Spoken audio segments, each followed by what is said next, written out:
Terra Nil is a hybrid between City Builder and RTS, except in this case, you aren't trying to build a thriving metropolis or conquer your enemy on the battlefield. Instead, you're trying to build a vibrant ecosystem from ravaged wastelands, and the best way to explain how good Terra Nil is would be to mention that cozy games and farming sims have never got their hooks in me, and Terra Nil did. Terra Nil is different, and this would likely explain why Devolver Digital also stepped outside of their comfort zone of offbeat indie gem. The gameplay starts out fairly simple: convert barren wastelands into thriving ecosystems as you start this process by building some wind turbines to power your toxin scrubbers and irrigators. The way the land quickly evolves with the decisions you make is immensely satisfying and instantly gratifying. With the click of a button, a new river now flows across the landscape, or a vibrant wetland now thrives, bringing new wildlife options to your map. Just like RTS games, you're going to need to satisfy certain criteria and conditions to move on to the next tier of buildings, which is all pretty straightforward, as each goal is usually related to the next building on the toolbar. Upon finishing the main campaign, you unlock an alternate mode for each of the 4 biomes, and only around 6 to 8 hours. Terra Nil is on the shorter side, but similar to games like SimCity, a lot of the fun comes in replaying each biome and building the most efficient and aesthetically pleasing ecosystem. There are also side quests, filling out the handbook, and achievements that is going to keep you entertained long after you finish your first campaign.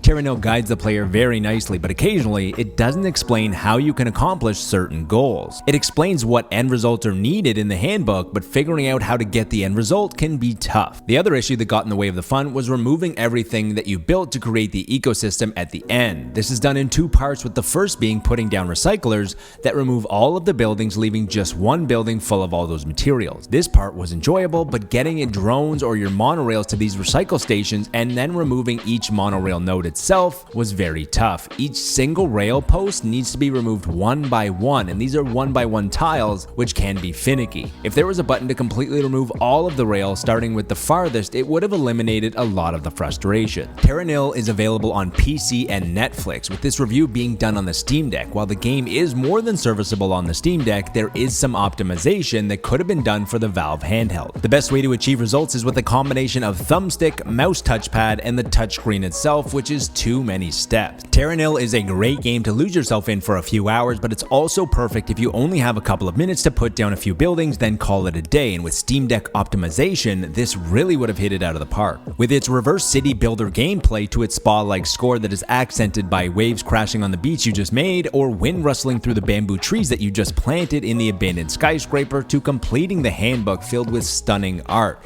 Terra Nil is a breath of fresh air. And even though Terra Nil is on the shorter side, there is plenty to do long after the credits roll.